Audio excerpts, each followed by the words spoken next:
Lepo pozdravljeni na današnjem predavanju oziroma pogovoru z gospo Marijo Tomšič.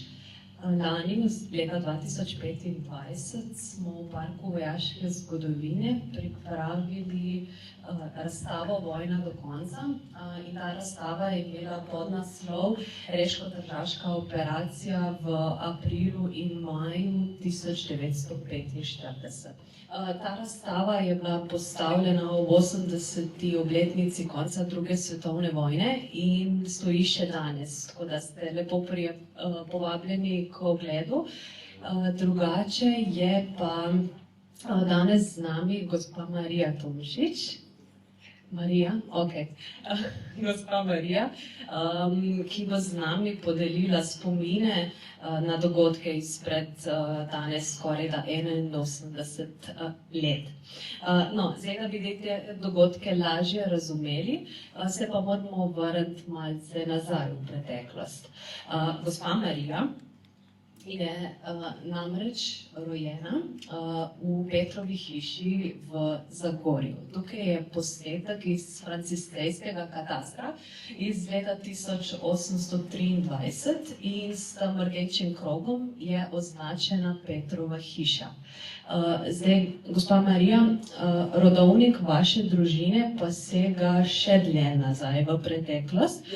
Dokdaj? 1700 in če bi go iskali, bi še bi najdli, da tam smo šli. Tako da rodovnik vaše družine je ko ena velika pahljača, vas je kar precej, tudi po zaslugi tega, da imate še dve sestri, je tako? Ja, najši bo jaz, no jaz sem zelo starejša, imam 90 let, srednja bo letos 90, ta mlajša pa še leta mlajša, je na doma mi vzelo in vsega. Tako, vaš oče, po imenu Max Fatur, je bil rojen leta 1907, 1933 leta pa se je poročil s Frančiško Šabec, ravno tako iz Zagorja. Tukaj na tej fotografiji sta oba skupaj, med njima je pa nekdo še posebej, bomo rekli, poseben za oba, še posebej pa za vašega očeta.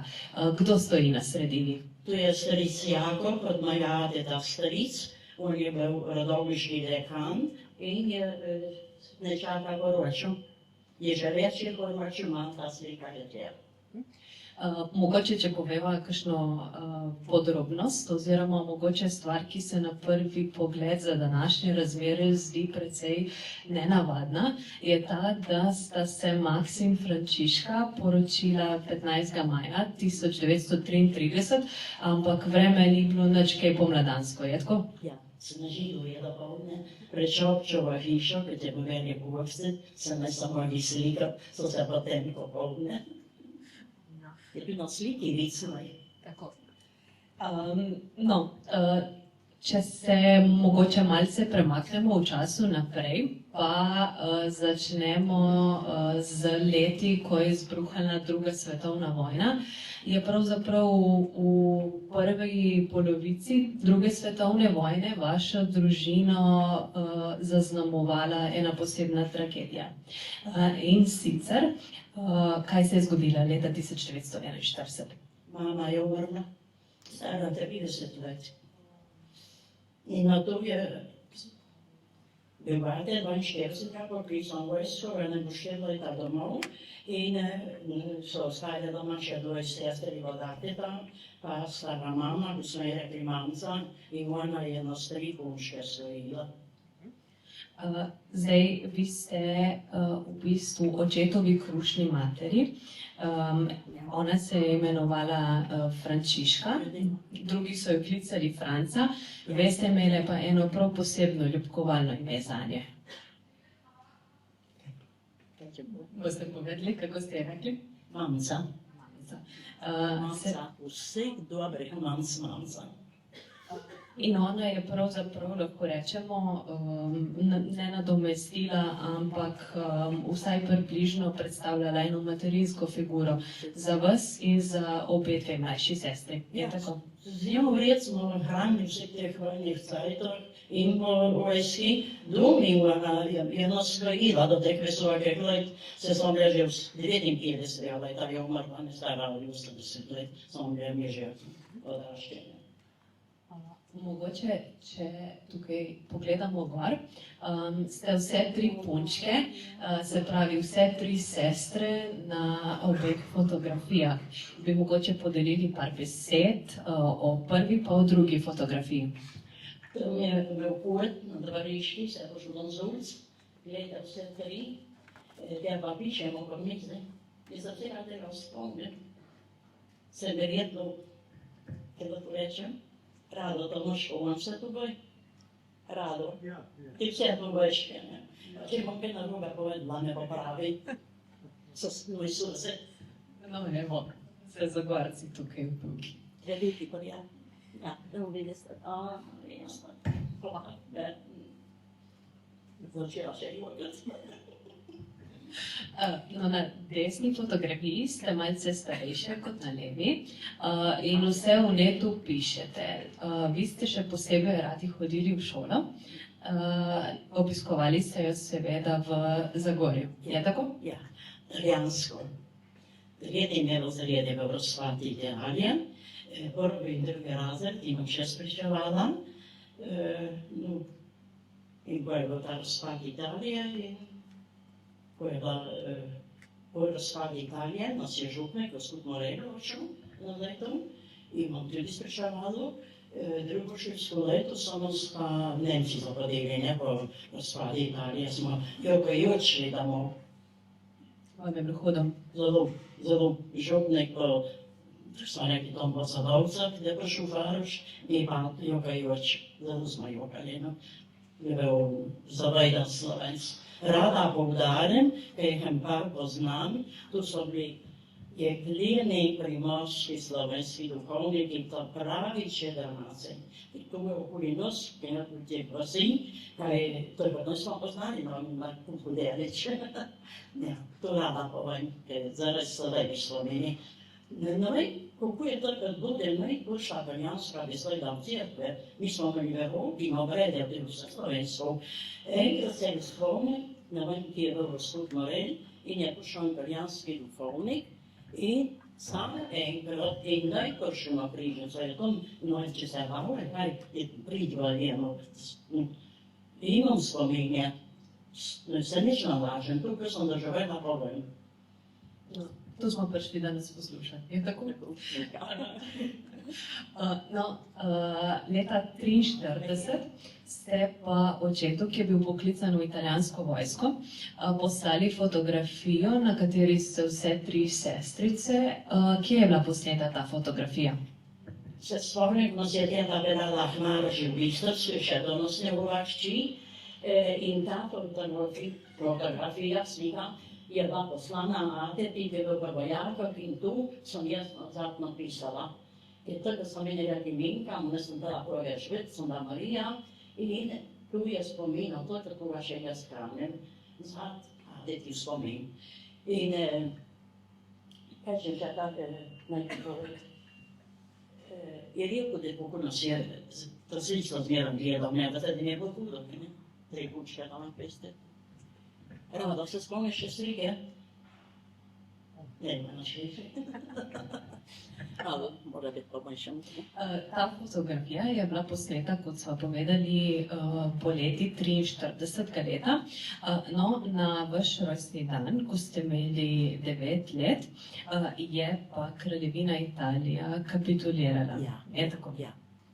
No, in po kapitulaciji Italije je Nemčija zasedla severno in pa osrednjo Italijo in ustanovila posebno območje, ki so ga poimenovali operacijska cona Jadransko primorje. Nekateri to cono bolje poznajo pod kratico OZAK, ki sicer izhaja iz nemškega poimenovanja, pisano tudi na prosojnici. Se pravi, celotno območje operacijske cone Jadransko primorje je obsegalo Ljubljansko pokrajino, potem pa še večji del Furlanije, Julijske krajine, Kvarnerja in pa celotno Istro. Zdaj, to območje je vodil Friedrich Rainer, samo vojaško oblast pa je izvajal general Ludwig Kibler. Njemu so bile avgusta 1944 podrejene enote združene v nemški 97. korpus oziroma korpus za posebne namene. Njegova naloga oziroma osrednji razlog, zakaj so bili tukaj, je bila v bistvu ubranitev tega območja pred morebitno zavezniško invazijo in pa okrepitev tamkajšnjih enot. Tako da ob ustanovitvi je štel 40.000 pripadnikov kopenske vojske, poleg tega je pa bilo v njem še več 10.000 pripadnikov vojne mornarice in pa vojnega letalstva. Marca 1945 je bilo pa jasno, da se obroč okoli Nemčije vse bolj tesno zateguje in je bila kapitulacija oziroma predaja Nemčije pravzaprav zgolj še vprašanje časa. Spomladi 1945 leta je prišlo tudi do temeljite reorganizacije jugoslovanskih sil in 1. marca 1945 je bila ustanovljena tudi 4. armada jugoslovanske vojske. Ob ustanovitvi je štela 70.000 pripadnikov, vodil pa jo je general Peter Drapšin. Njena primarna naloga je bila osvoboditev Like in Primorja, torej bomo rekli, da ga severo-zahodnega območja današnje Hrvaške. Ko bi bila pa opravljena prva naloga, bi sledila še osvoboditev Slovenskega Primorja in potem tudi prodor proti Trstu. Ta je bil pravzaprav tudi glaven cilj. Poleg vseh teh pripadnikov oziroma vojakov 4. armade je bila pa njena glavna oborožitev 1. tankovska brigada, ki so jo oborožili zahodni zavezniki, v glavnem je šlo za tanke Stuart. Kar se tiče samih prodorov oziroma premikov, ki se tičejo nas, je šlo v bistvu za to, da se je premikala, se pravi vojska se je premikala proti severozahodu, kot sem rekla že prej, ampak so jugoslovanske sile naletele na močno utrjene nemške enote okoli obrambne linije Ingrid oziroma po nemško Ingridstellung. Ta se je vila od Snežnika, potem vzdolž rečine vse do morja. In tam so se Nemci utrdili na teh fortifikacijskih položajih in pravzaprav predstavljali trd oreh vsem jugoslovanskim enotam, ki so prodirale proti tej obrambni liniji. In prav tam so se pravzaprav bili najhujši boji.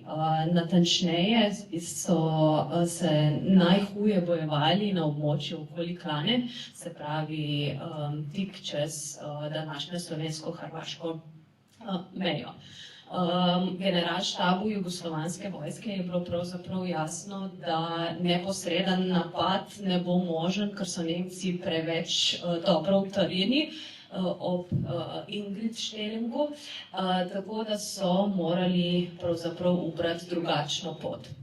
Konec aprila 1945 leta so se tako odločili, da bodo izvedli, bomo rekli, stranski manever, se pravi, da bodo te nemške položaje obšli preko Mašuna in pa preko Opatije, sočasno so pa osvobajali tudi otoke na severu Kvarnerja, se pravi Cres in pa Lošinj. Če gremo naprej, tukaj lahko pogledamo, kje približno se je vila ta linija Ingridštejnung, se pravi označena je s to modro debelo črto. Jugoslovanske enote so označene z rdečimi puščicami, z modrimi pa so označene nemške enote. Torej, kar sem prej povedala, prodor čez tole črto je bil pravzaprav obsojen na propad že od samega začetka, tako da so šli malce okrog njih skozi snežniške gozdove preko Mašuna. Najprej so uspeli prodreti proti Pivki, takrat se je imenovala Šempeter na Krasu, in Pivko so osvobodili 27. aprila 1945. leta. Naslednji dan, se pravi 28. aprila, pa so osvobodili še Ilirsko Bistrico. Tako da tukaj imamo eno fotografijo, to so ti tanki Stuart prve tankovske brigade, ki sem jo omenjala prej. Ta fotografija je bila posneta pred pošto v Ilirski Bistrici, tukaj je zdaj že nekdanje sodišče in pa današnja občinska stavba, tako da tale Stuart je pravzaprav, lahko rečemo, na sredini današnjega krožišča. Ta manever se je izkazal za več kot uspešnega, tako da po prodoru so prve tanke že poslali direkt proti Trstu, ker se je pravzaprav zavezniška vojska precej dobro odrezala tudi na italijanskem ozemlju bolj proti zahodu, in zavezniki so ravno tako kot jugoslovanske enote hiteli proti Trstu. Temu je Geoffrey Cox rekel dirka za Trst, se pravi, vsi so želeli biti prvi, ki bi dosegli to tržaško mesto v Tržaškem zalivu. Kot sem rekla že prej, je bil glavni cilj torej Trst, in prve enote so ga uspešno oblegale in obdale 30. aprila. Do zvečer 2. maja je bil pa Trst že popolnoma v zavezniških rokah. Eno prostorico sem spustila. Nemške enote so vedele, da se bo treba umikati proti domovini, in vmes so sicer še enkrat zavzele Ilirsko Bistrico, ampak so bile pravzaprav ujete v kotlini, ker so jih jugoslovanske enote obstreljevale z okoliških hribov. Tako da se v tistih prvih majskih dneh pravzaprav je postalo jasno, da bodo tudi oni obsojeni na poraz, tako da so se začela v bistvu pogajanja o njihovi predaji oziroma podpisu tega dokumenta, s katerim bi potrdili svojo kapitulacijo. Prvi pogovori so se pravzaprav začeli že zvečer 6. maja v Ilirski Bistrici pri Tomšičevih na današnji Upčevi ulici. Ampak ta pogajanja so potekala brez generala Ludvika Kiblerja, ki sem ga omenjala že prej, torej on je vodil ta nemški 97. korpus. V samih pogajanjih je pa odmanjkal, zaradi tega, ker je bil ranjen v desno lice, ker ga je zadela minometna mina. No, vseeno, pogajanja so bila precej uspešna, uspeli so se dogovoriti o pogojih predaje, ampak je jugoslovanska stran simbolično zahtevala, da nemške enote oziroma njihovi poveljniki to predajo oziroma dokument o kapitulaciji podpišejo v štabu zmagovalca, se pravi v štabu jugoslovanskih enot. Tega pa niso postavili v kakšni reprezentančni stavbi, ampak v Zagorju. Tukaj je označeno z belo barvo. Gospa Marija nam bo povedala točno, kje je bil postavljen ta štab. Moji rojstni hiši v Petrju v Zagorju je pa tako prišlo. Partizani, ko so prišli prej, sta prišla dva Zagorca, Mojstri Ivan, cijelo tretjega pomorske date da brod, štinom in tu na Kovačevsko nulo, Zagorje. In je, kultom tega starica, je prišel ta štab v našo hišo partizanski, ano sobo smo sprazili, veliko, eni sobi so spali partizani, naprej ne vem, ker smo da ne premlada, se sam že stara 10 let in pol, ma non so trovache da mamca tu per špaghetti di škala in tu. In potem so prišli tu k nam podpisati 7. maja zjutraj 6:04 minute. In jaz se jih spomnim, kdaj so prišli, verjetno smo kučka še spali, ko so pa noter bili, se spomnim, smo ga tam pri špaghetti. In ko so šli ven, dva generala nemška, od tega, mi smo jim takrat rekli, elitni 16.000 nemški korpus. In je bil tam na mizi liker za postreč in so ponedili partizani spet, ja naj so dojeli. In sem jaz naši mamci rekla, ma zakaj pa naj so spili? Zato, ko so se bali, da jih ne bi zastrupili. In če še tu zraven povedati, kadar se vse tu dogajalo, kadar je prihajal ti Nemci gor, ko nas smo vedeli, če bodo prišli, ali če bodo se vdali ali kaj, je rekel stric Ivan svoji materi, naši mamci, da se naj pomoknemo in smo šli žlahti v Trnje, da smo doma na noč prespali in je prišla, ko bi bil 6. maja, novica, da so se ti Nemci predali, da so vzdigani bojno zastavo, bandero, italijansko smo rekli. In smo šli domov, no tu se dogaja, dokaj je 6. 7. zjutraj, da se vsega tega spomnim. Zakaj, lahko tu povem, jaz sem v Srbu imela pani mati 20 let shranjeno, kada se tu Slovenu Zagorji, pri spomeniki 60 let sklanske vojske, so naredili ploščo, da ki se je tu zgodil, ti naši Petrovi hiši, in je meni pokojni Vojko Čeligoj, učitelj z Bistrca, prinesel k meni eno mapo teh papirjumce in med njimi kopijo od tega podpisa te predaje, ko se je v naši moji hiši vojsni podpisala. In jaz sem tu spravila, ne bi mi nič povedala, v javno sem dala dot in potem ste me vi zuhali. Pač me, in zaradi tega sem dala prizadolčiti, da bom popravila, po razmisleki sem rekla, zakaj pa ne, ker so tudi vi ste bili malo presenečeni, da smo še 3 tiste nekdanje punčke, visoko stare, s te hiše še žive, ne? No, to zgodi, sem vam pokazala. In sem rekla, zakaj pa ne, tu sem doživela. Tukaj imam pa tebi mati spravno, ima vse datume, imena in priimke, sem jaz imela samo shranjeno, zdaj pa bi vsega tega, 80 let konc, sem pa še lepo shranila, še nekaj pripisala, da morda pa tudi prišel za mano, kaj povedal in pogledal in prebral, morda bi se pa tudi še preiskali. Tako je tu se zgodilo. Naj povem, je bilo zelo hudo, vojske so krute, te bila taka panika, te bo tako trganje. In zdaj, ko je ta direktor Janko Boštjančič šel do Beograda in je meni prinesel, ste mi dali, rojstna hiša lepo, ne, na višji sliki, čeprav ima jaz za mati veliko, in 2 sliki.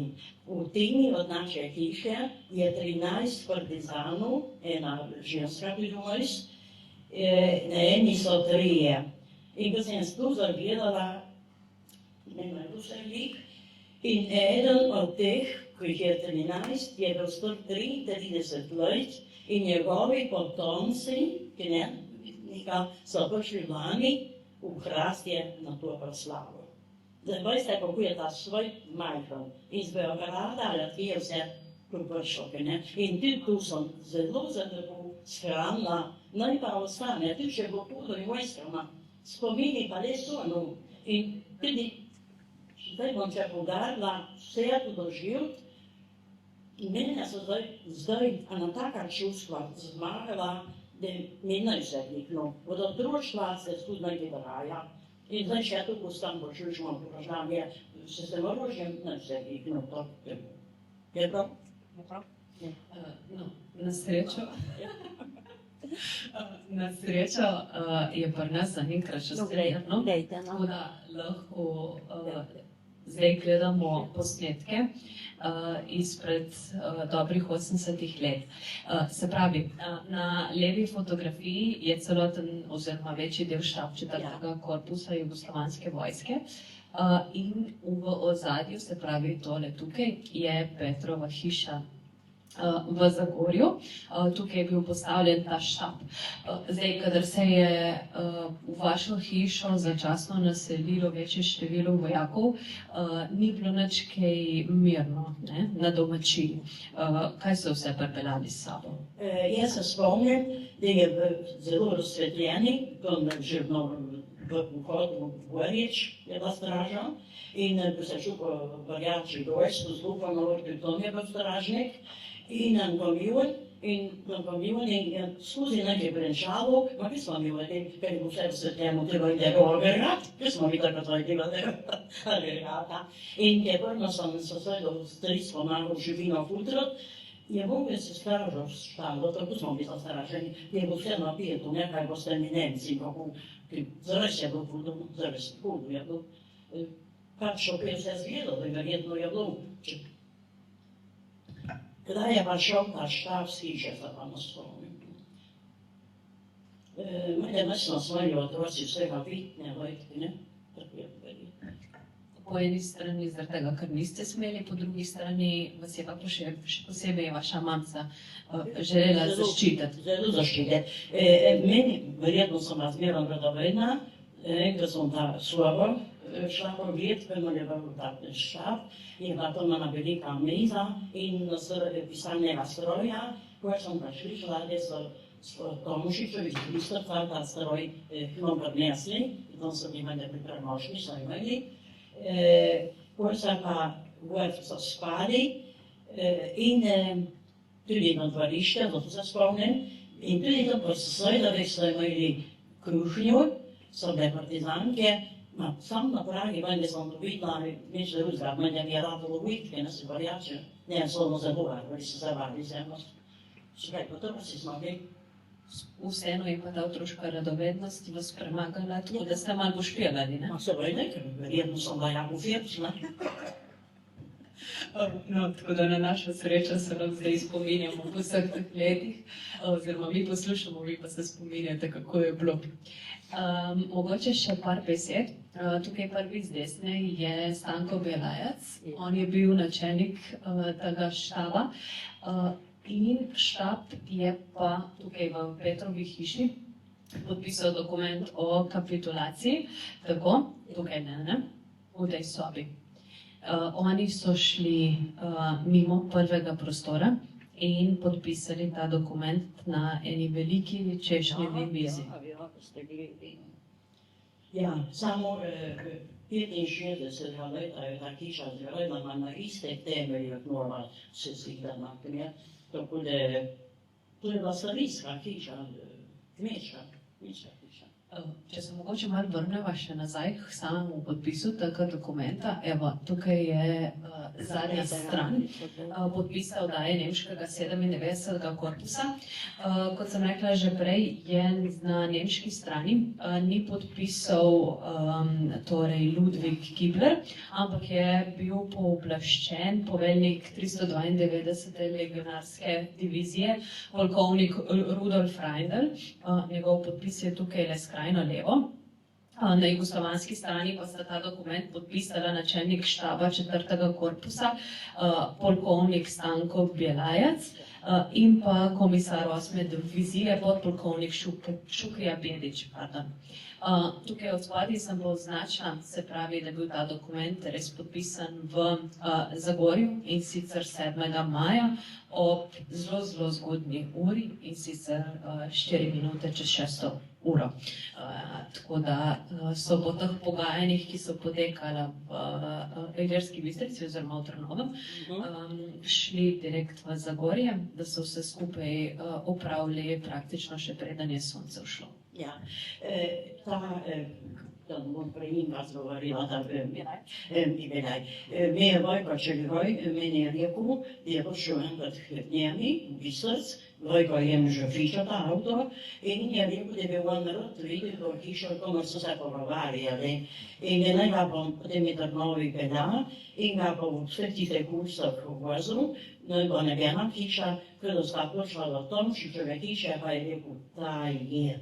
In še tu je meni Vojko rekel, da je rekel ta vsir, no bomo te podpisali, mi moramo je tam v stransko sejmu. Tu je res en, povedal, da je te dokumente zvašal.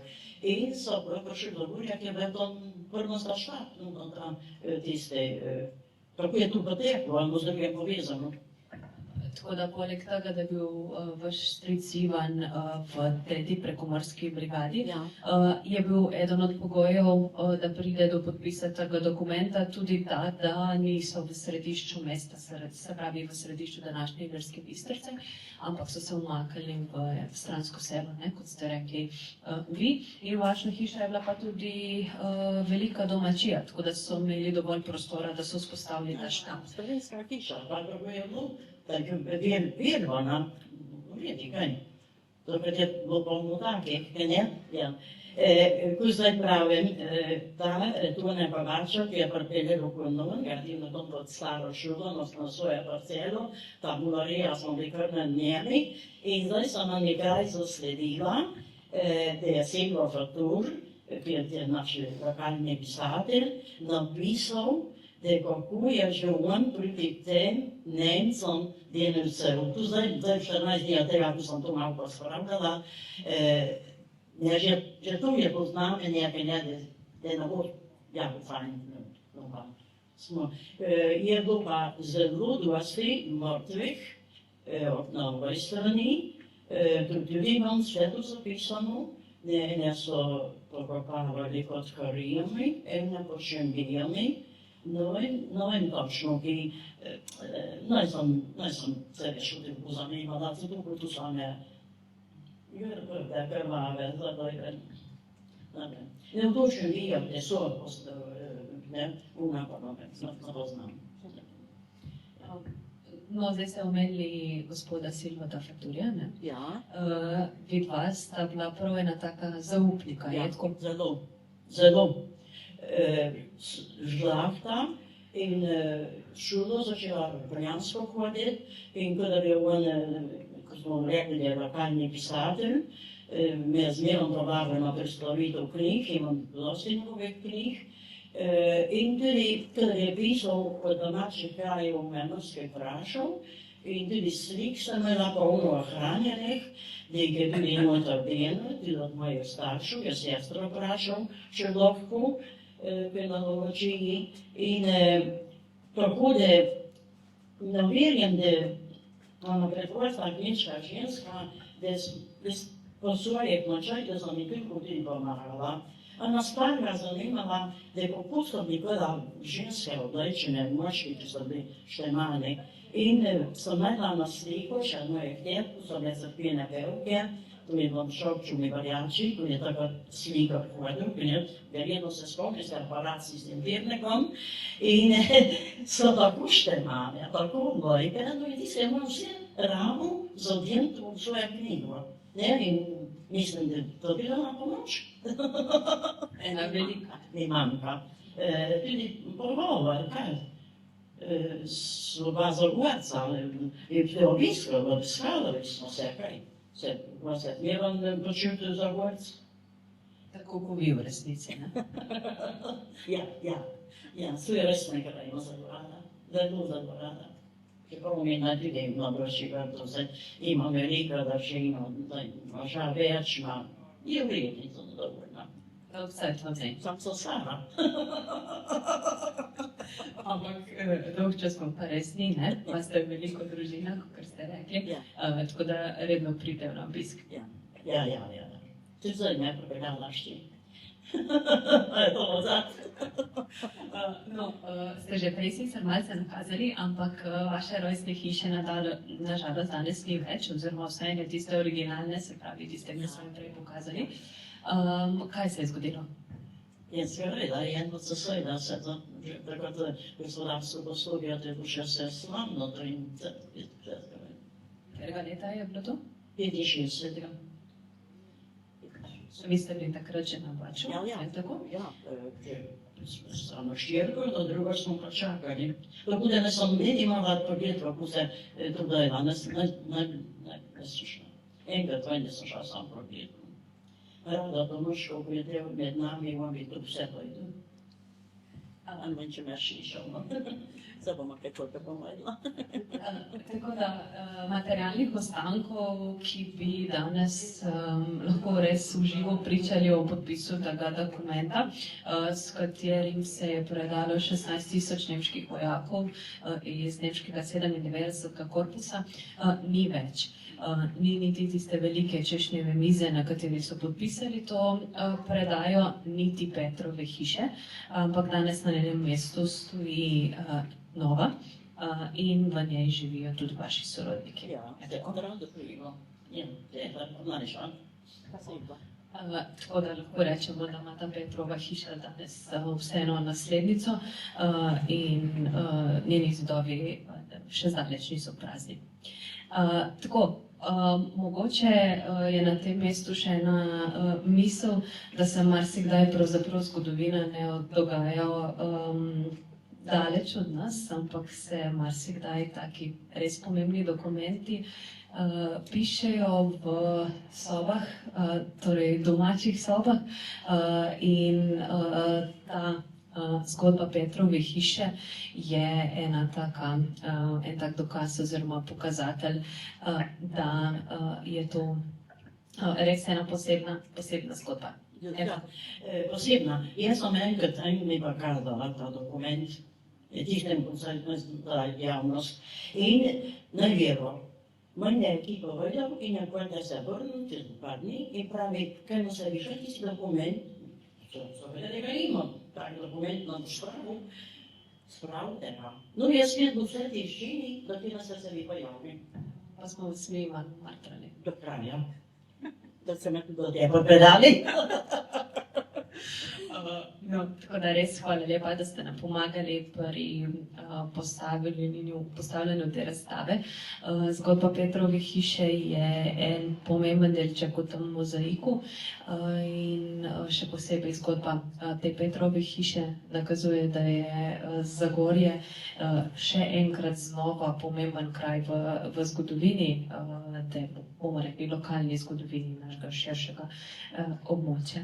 Tako, imate mogoče še kakšno zaključno misel? Ja, imam. Zato zdaj z mojimi leti sem deleč na okolju prav stara, ma zakaj? Po vojski naših krajev, naših osojih je emigracija posvojena tega in je toliko mladih uvidno in kada so se vračali z Avstralije, z Kanade na obisk, so me prišli skoraj vsi vaščani me obiskati, vsak je dobil še spomin od mene, ali sliko do Zagorja, črno-bojno, bila takrat, ko so še oni doma, pa turen, pa slavno za strojko, pa mi je eden rekel, da kam je visoko po telefoni, da je tako visoko po stopnicah si svoje spalnice, da tako vidi Zagorje. To drugim sem dala knjige, pa to tudi mislim vem kaj. In zdaj vem samo še za enega, da je živel. In ti emigranti, ti so uvideli, če so dobili domačo žensko, so zdaj gotovi slovenski, če ne pa ne. In zato naj tudi več koga kaj vprašati, in je dobro, da se pa tudi kaj ohrani. Mene tudi sprašen še kaj vpraša. Zdaj, če povem, ker zelo rad se znam in tudi se nečem, zakaj, samo glede, dokumenti so tam, pomaga reči, to je zapisano in zabeleženo. In treba varvati. Zdaj imam tri kopije, imam vedno, ko ste mi videli. Zagvišu. Joj, vse prepelapali, uživam jezik, ne?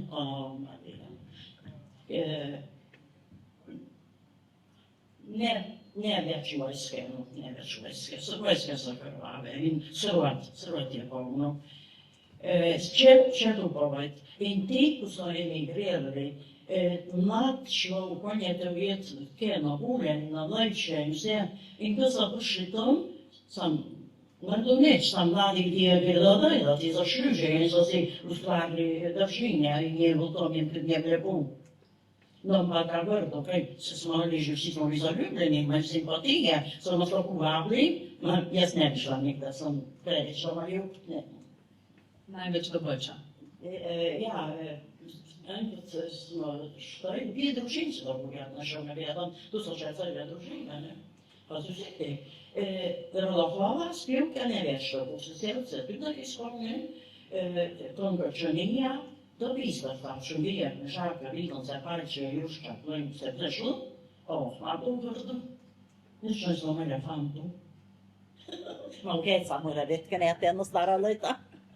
Posebno ste si jim ga najti, ne? Ja. Res, tako. Ja, to je to, nikakar si. Temelj dan, ko se ne samo malo dođe, čim podiš po skutanje od lan, porque pa še sojlo. No i zdaj me so pripeljali tja do vas. Zdaj me lijep ste poslušali, me spremite tako, ko ste me zavidni poslušali. To je tako.